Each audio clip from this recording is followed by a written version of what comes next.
हाँ जी। तो last topic is probability distribution.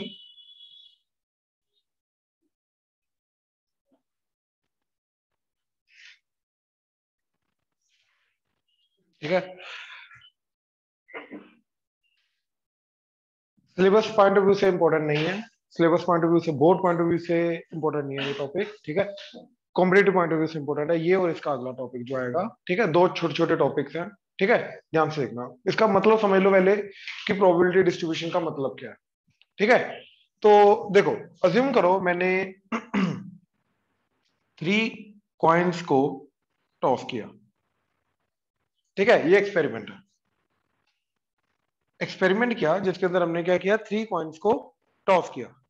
अब 3 कॉइन्स को जब हमने टॉस किया तो ऑब्वियसली क्या आएंगे outcome, head head head, head head tail, head tail head, tail head head, tail tail head, tail head tail, head tail tail, and tail tail tail. Right, total 8 outcomes आ गए।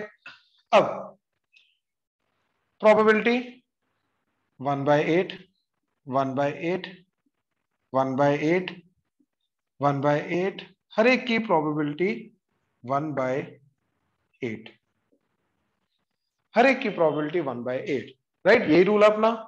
Right, but तो यहां तक अभी तक जो probability हमने की ये वही है ना, व्हाट इज प्रोबेबिलिटी डिस्ट्रीब्यूशन। ठीक है, एंड ये बेसिकली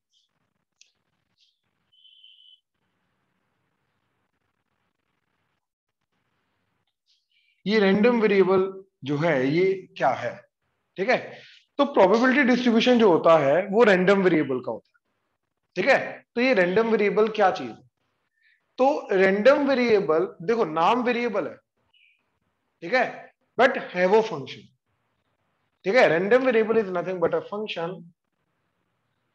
ठीक है, ये एक फंक्शन है। ये करता क्या है। ठीक है, जो फंक्शन के एक्चुअल आउटकम्स होते हैं इन आउटकम्स को मैप करता है, रिलेट करता है। ठीक है, रियल नंबर के साथ। तो इस फंक्शन को हम क्या बोलते हैं, रैंडम वेरिएबल।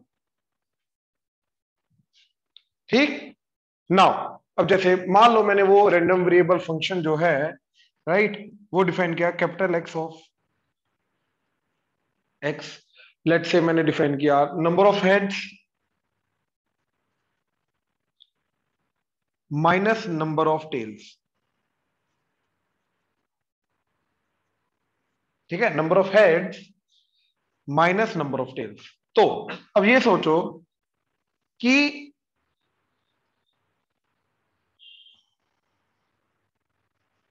इस चीज की वैल्यू क्या आ जाएगी, इसके अंदर नंबर ऑफ हेड्स कितने हैं 3, नंबर ऑफ टेल्स कितने हैं 0। तो यहां पे क्या आ जाएगा वैल्यू, रैंडम वेरिएबल की वैल्यू आ जाएगी 3। यहां पे रैंडम वेरिएबल की वैल्यू आएगी 2। यहां पे रैंडम, सॉरी 2 नहीं, 2, number of heads is 2, number of tails is 1, तो 2 माइनस 1 1। इधर भी वैल्यू आएगी 1, इधर भी आएगी 1। अब इधर number of heads is 1, number of tails is 2, तो 1 माइनस 2 हो जाएगा -1, -1, -1, और इधर हो जाएगा 0 -3 -3। तो कहने का मतलब ये एक्सपेरिमेंट का अगर एक्चुअली में मैं देखूं तो x की वैल्यू क्या क्या आ रही है मेरे पास, दैट इज 3, 1, -1, -3। ये रैंडम वेरिएबल की वैल्यूज आई। राइट, अब रैंडम वेरिएबल 3 आने की प्रोबेबिलिटी का मतलब इसकी आने की probability, that is nothing but 1/8। तो 3 आने की प्रोबेबिलिटी हो जाएगी 1/8। अब सोचो रैंडम वेरिएबल 1 कब कब आ रहा है, रैंडम वेरिएबल 1 आ रहा है इन तीनों केसेस में।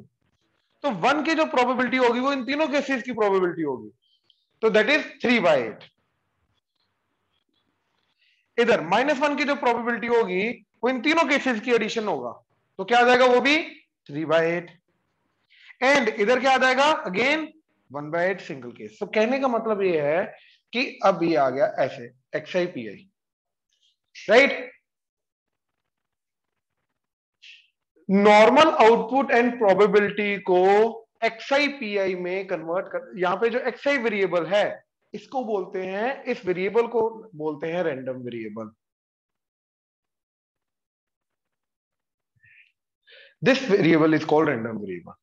एंड वो रैंडम वेरिएबल कौन से आउटपुट से आया है, वहां से उसकी प्रोबेबिलिटी कैलकुलेट होगी, राइट। अब एक्चुअल आउटकम को किस नंबर के साथ हमें रिलेट करना है, ये डिफाइन करता है रैंडम वेरिएबल का फंक्शन। रैंडम वेरिएबल की डेफिनेशन क्या है, ऑनलाइन क्लियर हुआ अभी तक? Yes yes right. तो यस अब हमें क्या डील करना, पहली बात तो तीन पार्ट्स हैं इसके अंदर। नॉर्मल एक्सपेरिमेंट से ये एक्सआई पीआई निकालना, ठीक, ये सबसे पहला काम है हमारा। दूसरा काम हमारा है इस एक्सआई पीआई, क्योंकि अब स्टैटिस्टिक्स आ गया, 11th का याद करो स्टैटिस्टिक्स। तो हमने क्या किया था, हमने मीन निकालना सीखा था, राइट, एंड वेरिएंस वगैरह निकालना सीखा, स्टैंडर्ड डेविएशन निकालना सीखा था एक्सआई पीआई का, एक्सआई एफआई का, है ना। तो इसके अंदर भी डायरेक्ट हमें क्या निकालना है, मीन एंड वेरिएंस निकालना है या स्टैंडर्ड डेविएशन निकालना सीखना है। तो ये हमारे तीन काम है, ये फर्स्ट टॉपिक के अंदर रैंडम वेरिएबल के अंदर, बात समझे, जिसका हमें सबसे पहले एक्सआईपीआई निकालना, मतलब this is called, X I P I is called probability का डिस्ट्रीब्यूशन, कि how the probability is distributed on each and every outcome, right. अब तुम्हें क्वेश्चन कभी भी वो टॉस ऐसा नहीं देंगे, डायरेक्ट इस फॉर्म में होगा, या इस फॉर्म में पहले बनाना होगा, फिर तुम्हें आगे सब कुछ निकालना होगा, बात समझे। अच्छा मेरे को एक चीज बताओ, ठीक है, इन जनरल ये क्या आ जाएगा, capital x capital P, P small P ले लो, चलो, तो ये आ गया x one x2 x3 सोनटिल xn, और इनकी आ गई p1 p2 p3 सोनटिल pn, ये इनकी प्रोबेबिलिटीज आ गई, राइट। अब यार ये प्रोबेबिलिटीज जो हैं ये एट द एंड इन्हीं से आई हैं, इन्हीं का ही कॉम्बिनेशन है ये, और ये सारी की सारी प्रोबेबिलिटीज का सम क्या होता है, 1। तो ये सारी की सारी प्रोबेबिलिटीज का सम क्या होगा, 1, यानी कि यहां पे ये सारी की सारी प्रोबेबिलिटीज का सम क्या होगा, 1। तो summation P i is always equal to 1, ये होगा ही होगा, ये इसकी स्टैंडर्ड प्रॉपर्टी रहेगी। ऑनलाइन क्लियर हुआ? Yes yes right. चलो अब एक काम करो, सबसे पहले लिखो रैंडम वेरिएबल, लिखो random variable is a function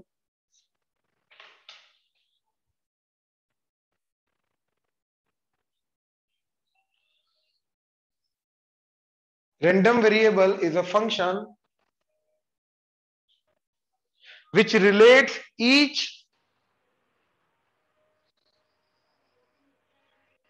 elementary event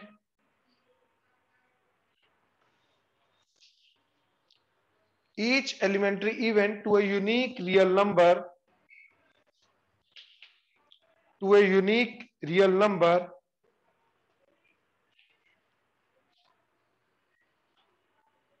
x, to a unique real number x, ठीक है। तो क्या कर रहा है ये, एक्सपेरिमेंट के एलिमेंट्री इवेंट का मतलब each and every outcome, single outcome को ये क्या करता है, एक रियल नंबर के साथ रिलेट करता है, तो इस फंक्शन को बोलते हैं रैंडम वेरिएबल, राइट।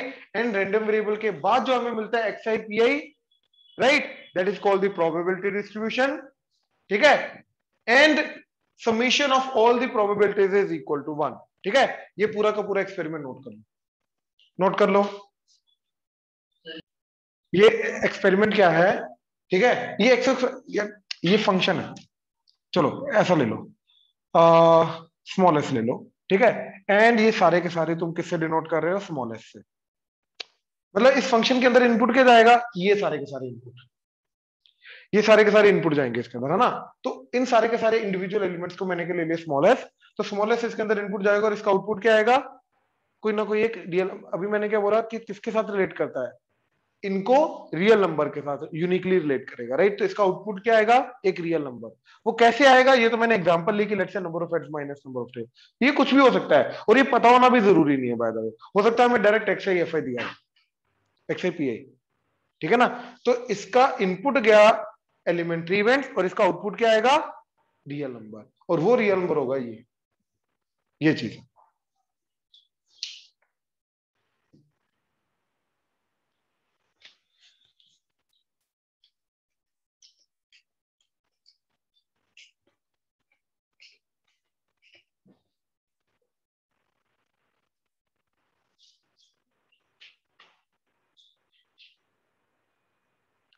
देखो क्वेश्चन लिखो, the random variable capital x,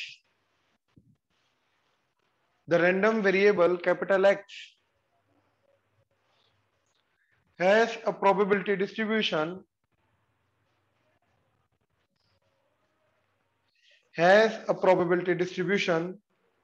as follows.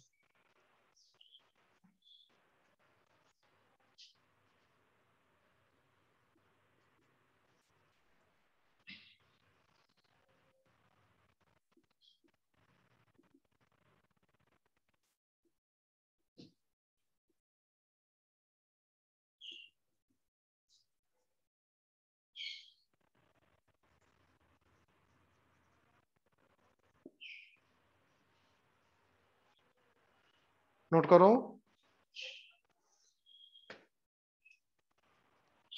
ठीक है, ये प्रोबेबिलिटी डिस्ट्रीब्यूशन है।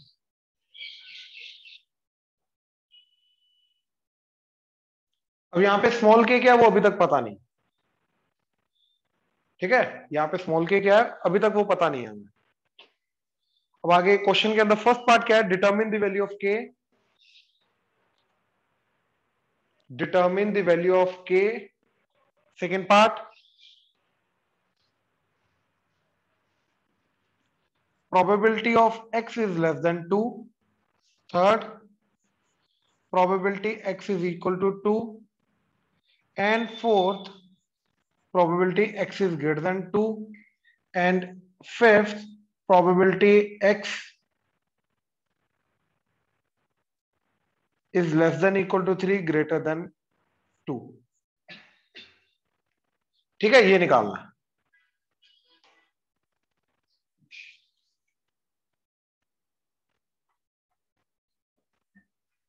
ध्यान से देखो,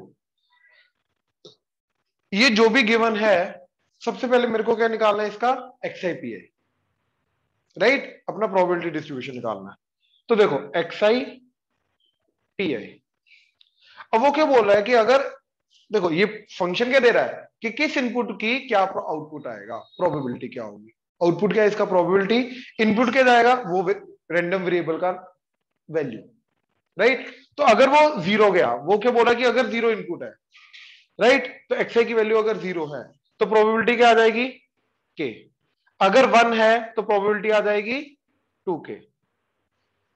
अगर टू है तो प्रोबेबिलिटी आ जाएगी थ्री के। एंड इसके अलावा कुछ और अगर वैल्यू है तो प्रोबेबिलिटी सबकी जीरो है, राइट। अब सबसे पहला रूल हमने क्या देखा था कि सारी की सारी प्रोबेबिलिटीज का सम क्या होता है, वन। तो मैं क्या करूंगा, इन सारी की सारी प्रोबेबिलिटीज का सम करूंगा, वो क्या आ जाएगा, k plus two k plus three k, that is six k, that is equal to one. तो के की वैल्यू आ गई 1/6, राइट। तो एक्चुअली में ये प्रोबेबिलिटीज क्या बन गई, 1/6, 1/6 इंटू टू 1/3, 3 इंटू 1/6 1/2, और ये तो जीरो का जीरो। ये मेरा एक्चुअली में अब एक्स आई पी आई बन गया, और ये तीन वैल्यूज का ये बाय द वे एक्चुअली देखा जाए तो जीरो का 1/6, वन का 1/3, टू का 1/2। अब तो के की तो वैल्यू निकल आई, ऑनलाइन क्लियर है के की वैल्यू कैसे निकली, yes sir. Yes right. Shubhi clear हो रहा है, यस सर। ठीक। अब उसके बाद वो क्या बोला, प्रोबेबिलिटी वेरिएबल की वैल्यू लेस देन 2 है। तो वेरिएबल की वैल्यू लेस देन 2 का मतलब या तो जीरो हो जाए या तो 1 हो जाए। तो फर्स्ट केस के अंदर मेरे को पहले दोनों का सम बताना है, तो that is 1/6 plus 1/3, that is answer, ठीक है। सेकंड के केस में इक्वल टू 2, इक्वल टू 2 की प्रोबेबिलिटी क्या है, 1/2, तो डायरेक्टली 1/2 आंसर। ग्रेटर देन 2, तो ग्रेटर देन 2 के अंदर तो सबकी प्रोबेबिलिटी का सम क्या है, जीरो। 2 नहीं होना चाहिए, less than equal to 3 and greater than 2। Greater than 2 और लेस देन इक्वल टू 3 में सिर्फ एक ही नंबर आ रहा है, यहां पे वो कौन सा आ रहा है, 3। ग्रेटर देन 2 है ना, less than equal to 3, greater than 2, तो ग्रेटर देन 2 के अंदर लेस देन इक्वल टू 3 में सिर्फ एक ही नंबर आ रहा है 3, और 3 की प्रोबेबिलिटी हमारे लिए जीरो है। तो यस, इस केस में भी प्रोबेबिलिटी क्या जाएगी, जीरो। हाँ जी, ऑनलाइन क्लियर हुआ, यस सर। यस नोट करो, नोट करो। 4 bad oranges, क्वेश्चन लिखो जरा, 4 bad oranges are accidentally mixed with 16 good oranges.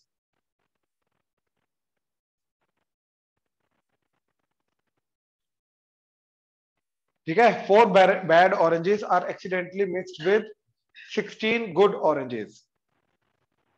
Find the probability distribution of, find the probability distribution of number of oranges in a draw of 2 oranges, in a draw of 2 oranges. ठीक है, एक बार question read कर लो.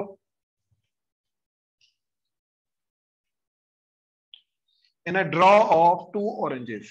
ठीक है, question read कर लो एक बार. Question कहना क्या चाहता है?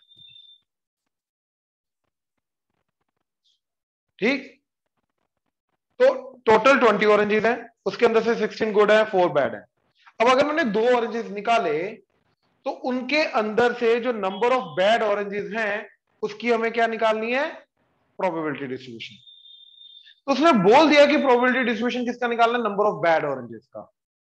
जो हमने 2 ऑरेंजेस निकाले उसके अंदर नंबर ऑफ बैड ऑरेंजेस कितने आएंगे उसका मेरे को प्रोबेबिलिटी डिस्ट्रीब्यूशन निकालना है. क्या हुआ? Find the probability distribution of the number of bad oranges. Oranges बोला, बैड ऑरेंजेस बोला? नहीं, find the probability distribution of number of bad oranges. Find the probability distribution of number of bad oranges in a draw of 2 oranges. तो 2 orange हमने निकाले भैया, उसमें तो combination आएगा गुड और बैड का, तो उसके अंदर से मेरे को प्रोबेबिलिटी डिस्ट्रीब्यूशन निकालना है, एक्सआई पीआई निकालना है किसका? नंबर ऑफ बैड ऑरेंजेस का. अब ये सोचो, उसने बोल दिया मेरे को बाय द वे इनडायरेक्टली कि एक्सआई क्या होना चाहिए? Number of bad oranges in a draw of 2. तो 2 ऑरेंजेस अगर मैंने निकाले उसके अंदर से कितने बैड ऑरेंजेस हो सकते हैं? या तो 0, या तो 1, या तो 2. यही हो सकता है, इसके अलावा तो और कुछ हो नहीं सकता. तो ये मेरे एक्सआई होंगे. तो अब इनकी प्रोबेबिलिटी निकालनी है पीआई. अब 0 बैड ऑरेंज आया, 2 ऑरेंजेस निकालने की प्रोबेबिलिटी निकालनी है कि दोनों के दोनों क्या, मतलब 0 बैड ऑरेंजेस यानी कि सारे के सारे क्या है? Good oranges. तो गुड ऑरेंजेस उनमें है कितने? 16. तो जो यहां पे मैंने सिलेक्ट किए 2 गुड ऑरेंजेस वो 16 में से होने चाहिए. तो प्रोबेबिलिटी क्या आ गई? 16c2 divided by 20c2. ये समझ आया? और ऑनलाइन क्लियर हुआ? Yes, sir. Yes. नहीं, बैड ऑरेंजेस की प्रोबेबिलिटी निकालनी है भाई. यार एक सेकंड रुक, अगर मेरे को बैड ऑरेंजेस की प्रोबेबिलिटी निकालनी है तो अब यहाँ पे मैं बैड ऑरेंज, ये वाला कौन सा केस है जिसमें कोई भी बैड ऑरेंज नहीं? तो इसका मतलब ये नहीं कि मैं बैड ऑरेंज निकाल नहीं रहा. निकालने तो 2 ऑरेंजेस हैं, एक्सपेरिमेंट में वो काम करना ही करना है. अब बैड ऑरेंज नहीं निकाले तो निकाले क्या है? गुड. तो वो उसकी प्रोबेबिलिटी काउंट होगी, ये समझो. ठीक है, अब 1 बैड ऑरेंज होना चाहिए, तो वो क्या आ गया? 4c1. इसका मतलब ये नहीं अपना काम हो गया भैया, 2 निकाले हैं तो दूसरे की भी प्रोबेबिलिटी साथ में आएगी. तो वो क्या आ जाएगा? 16c1. तो एक 16 में से निकालना पड़ेगा, एक गुड में से निकालना पड़ेगा, डिवाइडेड बाय 20c2. और इधर दोनों के दोनों बैड होने चाहिए, तो 4c2 डिवाइडेड बाय 20c2. अब इसकी जो भी वैल्यू आएगी दैट इज योर आंसर. हाँ जी, ऑनलाइन क्लियर हुआ? Yes, sir. Yes, sir. ये नोट करो.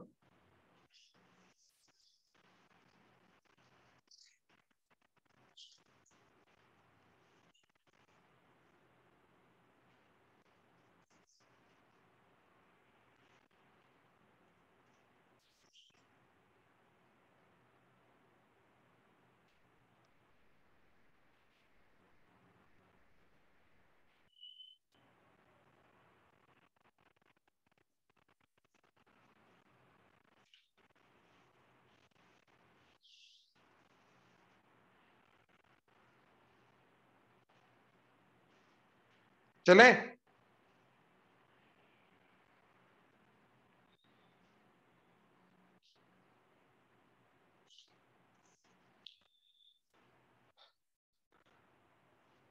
चलो अब एक एक्सपेरिमेंट लिखो.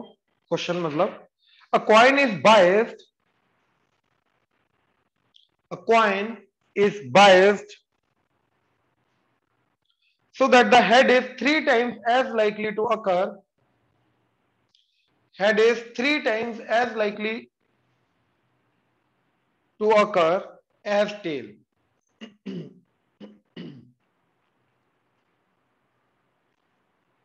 सर एक बार रिपीट करना फिर से. A coin is biased so that the head is 3 times as likely to occur as tail. ठीक है, head is 3 times as likely to occur as tail. इसका मतलब तो समझ आ गया ना? मतलब हेड की जो प्रोबेबिलिटी है वो 3 टाइम्स होगी टेल की प्रोबेबिलिटी के। लेकिन क्योंकि कॉइन को टॉस किया, आ तो हेड या टेल ही सकता है, तो दोनों की प्रोबेबिलिटी का सम भी 1 होगा। ठीक है, तो वहां से एक की प्रोबेबिलिटी निकल के आएगी कि हेड की प्रोबेबिलिटी क्या है और टेल की प्रोबेबिलिटी क्या है, find. Now next, if a coin is tossed twice, if a coin is tossed twice, find the probability distribution of,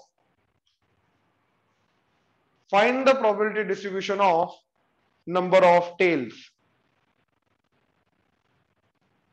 find the probability distribution of number of tails।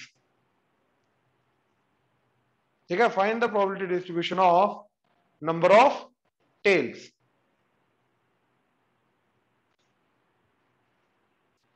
ठीक है, अब देखो क्या चीज, तो हेड की प्रोबेबिलिटी 3 टाइम्स है ना टेल के, तो टेल की प्रोबेबिलिटी पी ले लो, तो हेड की प्रोबेबिलिटी क्या आ गई 3p, और इन दोनों का सम क्या होना चाहिए 1, तो p की वैल्यू आ गई 1/4, तो प्रोबेबिलिटी टेल आएगा 1/4, प्रोबेबिलिटी हेड आने की 3/4। राइट नाउ, अब कॉइन को 2 बार टॉस किया, तो नंबर ऑफ टेल्स की या नंबर ऑफ हेड्स की, नंबर ऑफ टेल्स की प्रोबेबिलिटी डिस्ट्रीब्यूशन चाहिए। तो भैया 2 बार के अंदर क्या क्या आ सकते हैं टेल्स, कितने आ सकते हैं हमारे, या तो 0 या तो 1 या तो 2।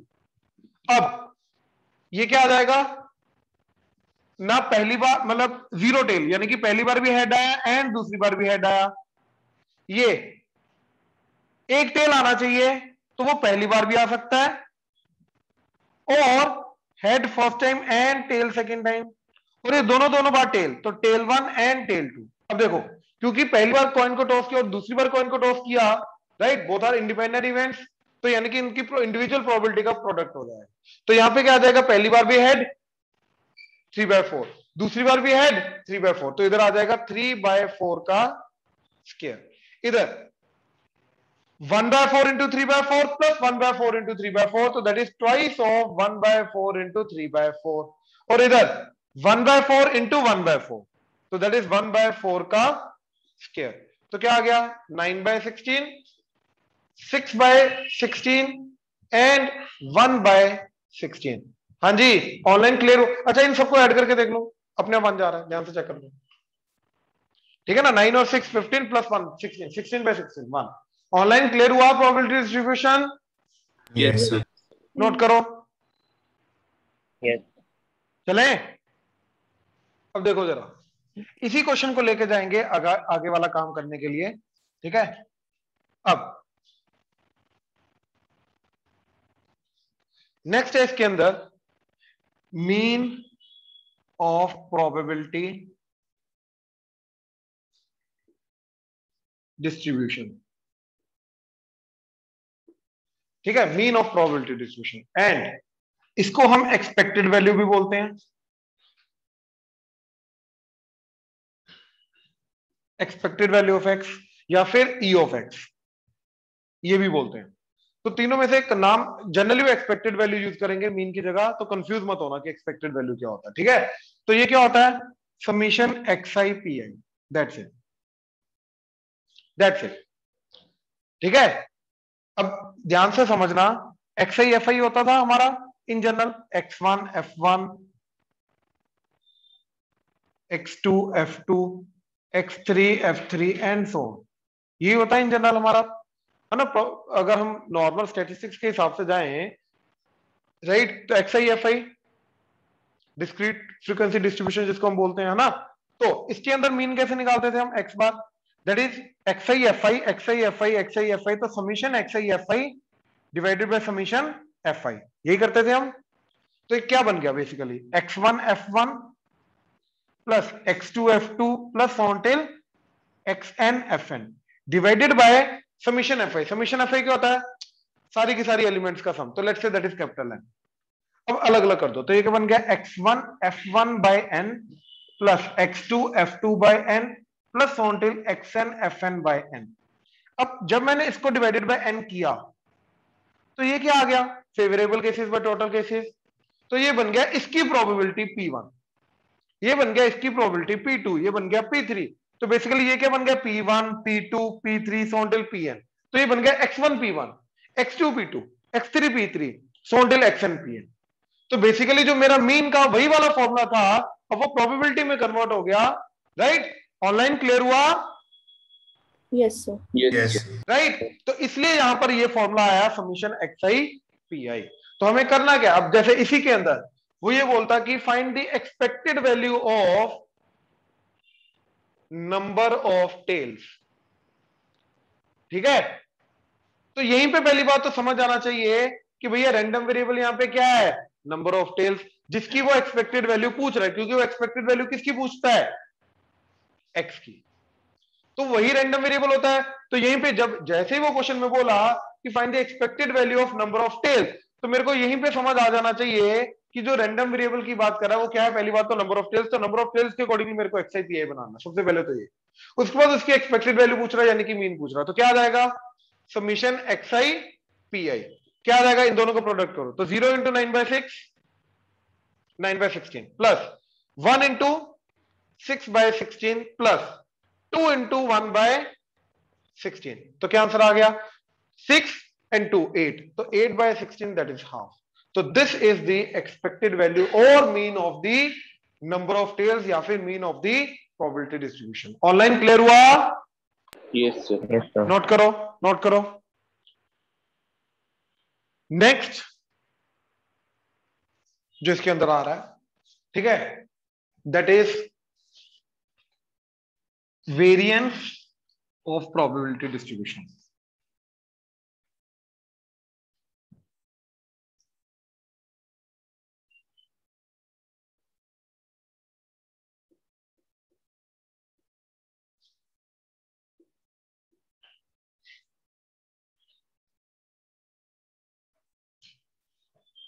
ठीक है, अब वेरिएंस का क्या फॉर्मूला होता है, समीशन पी आई एक्स आई का square minus summation P I x आई का whole square. This is the variance of the random variable. ठीक है, ये अगेन सेम हम फॉर्मूला यूज कर रहे हैं 11th वाला। ठीक है, सेम फॉर्मूला हम यूज कर रहे हैं 11th वाला। 11th में फॉर्मूला क्या था, summation x I F I का square divided by summation F I minus summation x I F I का whole square divided by summation F I का स्क्वायर। ठीक है, अब ये जो चीज है ये किसमें, सॉरी ये एफ आई एक्स आई का स्क्वायर। ठीक है, तो ये जो चीज है ये किसमें कन्वर्ट हो जाती है, ये चीज कन्वर्ट हो जाती है पी आई में, एंड ये चीज कन्वर्ट हो जाती है पी आई में। तो ये बन जाएगा summation x i, sorry p i into x आई का स्क्वायर, ये पी आई बन जाएगा, पी आई इंटू एक्स आई का स्क्वायर, ये बन जाएगा x i into p i. तो ये जो चीज है ये तो अभी हमने निकाली मीन। ठीक है, अब ध्यान से देखना जरा, तो एक्सपेक्टेड वैल्यू क्या होती है, summation x i p i, right? तो expected value of x square क्या हो जाएगा, कुछ नहीं करना, एक्स की जगह एक्स स्क्वायर कर दो, तो ये क्या बन जाएगा, समीशन एक्स आई का स्क्वायर पी आई, यानी कि वो ये बन गया, यानी कि this is nothing but the expected value of x square and this is nothing but the expected value of x का होल स्क्वायर। तो वेरिएंस ऑफ एक्स क्या होता है, ठीक है, expected value of x square minus expected value of x का whole square. और direct formula याद रखो, अब जैसे इसका वेरिएंस निकालना, राइट? तो मैंने क्या किया, ध्यान से देखो, ये पी आई, ठीक है, एक्स आई 0 1 एंड 2, तो इसको भी हटा दो। अब इसका वेरिएंस निकालना है, तो सबसे पहले मैंने निकाला एक्स आई पी आई। ठीक है, तो एक्स आई पी आई क्या आ गया, 0 6/16 2/16। फिर निकाला मैंने एक्स आई स्क्वायर, वो आ गया 0 1 एंड 4। ठीक है, 0 का स्क्वायर, 1 का स्क्वायर, 4 का स्क्वायर, 2 का स्क्वायर 4। नाउ अब मैंने निकाला एक्स आई का स्क्वायर इंटू पी आई, तो इन दोनों को प्रोडक्ट किया, अगेन 0, इन दोनों का प्रोडक्ट अगेन 6/16 एंड इन दोनों का प्रोडक्ट 4/16। अब इनको ऐड किया, इनको ऐड करके तो 8/16 आ गया, दैट इज 1/2, और इनको ऐड किया 10/16, दैट इज नथिंग बट 5/8। अब ध्यान से देखो, यहां पे expected value of x square का मतलब इसका समीशन, और वो आ गया मेरा 5/8, तो इधर आ गया वैल्यू 5/8। 8 माइनस, अब यहां पे जो मीन ऑलरेडी हम निकाल चुके थे हाफ, तो उसका स्क्वायर आएगा, तो हाफ का स्क्वायर, तो कितना आ गया 5/8 माइनस 1/4, तो दैट इज 5 माइनस 2 3, 3/8, तो ये आ गया वेरिएंस। तो variance is of random variable is 3/8। And similarly मैं बोल सकता हूं कि स्टैंडर्ड डेविएशन क्या है, स्क्वायर रूट ऑफ वेरिएंस, ठीक है, तो that is nothing but square root of 3/8। तो मैं स्टैंडर्ड डेविएशन भी बोल सकता हूं, यहां से 3/8 आएगा। ऑनलाइन क्लियर हुआ? प्लीज कंफर्म करो। Yes. Yes, sir. राइट, ये नोट करो, ठीक है। क्वेश्चन लिखो जरा पहले।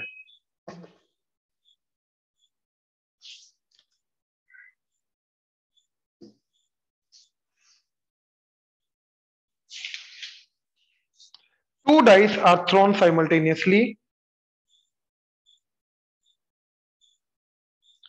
Two dice are thrown simultaneously.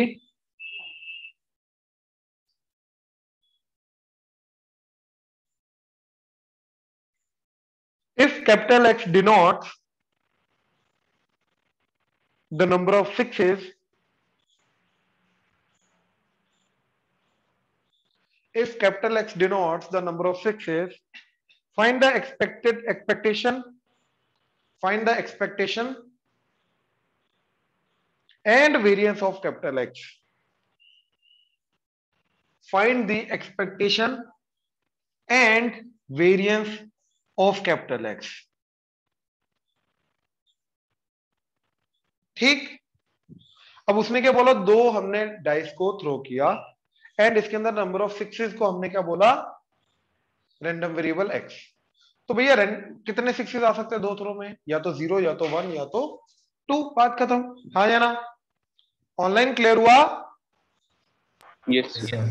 Yes. Right, अच्छा अब देखो जरा कि थ्रो 1 थ्रो 2, 1 2 3 4 5 6, 1 2 3 4 5 6, तो टोटल 36 केसेस बनेंगे, राइट। एक्स आई की वैल्यू 0 या 1 या 2, नंबर ऑफ सिक्सेस क्या आएंगे 0। अच्छा, अगर 0 आए तो कितने केसेस हैं जिनके अंदर जो नंबर ऑफ सिक्सेस है वो 0 होंगे, मतलब 6 है ही नहीं, 35। अच्छा, नीचे नीचे से कैलकुलेट करते, दोनों के दोनों 6 होने चाहिए। कौन सा केस होगा, एक ही होगा, इधर भी 6 इधर भी 6, तो इसकी प्रोबेबिलिटी आ गई 1/36। अब एग्जैक्टली एक 6 चाहिए, वो इधर भी हो सकता है इधर भी। अगर इधर 6 हुआ तो 1 2 3 4 5, 5 केसेस, और अगर इधर 6 हुआ तो 1 2 3 4 5, तो टोटल केसेस कितने आ गए 10। तो 10/36 is the total number of cases in which you will get exactly 1 6। समझा? पक्का? ऑनलाइन क्लियर हुआ? Yes, sir. Yes. राइट, तो बाकी जो केसेस बचेंगे ऑब्वियसली 11 हटा के, जो बाकी बचेंगे 36 में से, राइट 25, वो ऑब्वियसली कौन से होंगे जिनके अंदर क्या आएगा 0 6 आएगा, मतलब बाकी में से कुछ ना कुछ होगा। बात समझे? श्योर? ठीक है, तो कितने आगे केसेस वो 25, तो 25/36, ठीक है। अब वो वैसे भी क्या होंगे, वो इधर के 5 एंड इधर के 5 केसेस के मल्टीप्लाई करके, 1 के साथ क्या आ सकता है 5, 2 के साथ 5, 3 के साथ 5 केसेस, 4 के साथ 5 केसेस, 5 के साथ 5, तो टोटल 25 केसेस, बात खत्म, ठीक है ना। तो ये बन गया मेरा एक्स आई पी आई। अब इनकी एक्सपेक्टेड वैल्यू, तो सबसे पहले क्या करेंगे, एक्स आई पी आई, तो इनका प्रोडक्ट किया 0, इनका प्रोडक्ट किया तो आ गया 10/36, इनका प्रोडक्ट किया तो 2/36, इनको ऐड कर दिया तो आ गया 12/36, that is equal to 1/3. So this is the expected value of x, that is 1/3 or the mean. Clear हुआ? Right? Then अब हम करेंगे xi का स्क्वायर, तो 0 1 and 4। अब हम निकालेंगे xi का स्क्वायर इंटू पी आई, तो इसको इसके साथ मल्टीप्लाई करेंगे तो आ जाएगा अगेन 0, इधर आ जाएगा अगेन 10/36, एंड इन दोनों का प्रोडक्ट आ जाएगा 4/36, एंड अब इन सबको ऐड करेंगे तो आ जाएगा 14/36 और 7/18।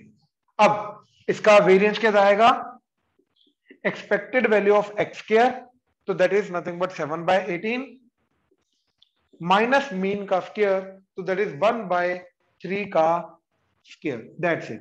तो आ गया 7/18 माइनस 1/9, तो that is nothing but 5/18। And अगर मेरे से स्टैंडर्ड डेविएशन भी पूछे तो स्क्वायर रूट ऑफ 5/18। हाँ जी, ऑनलाइन क्लियर हुआ? Yes, sir. Yes, sir. Yes. Sure?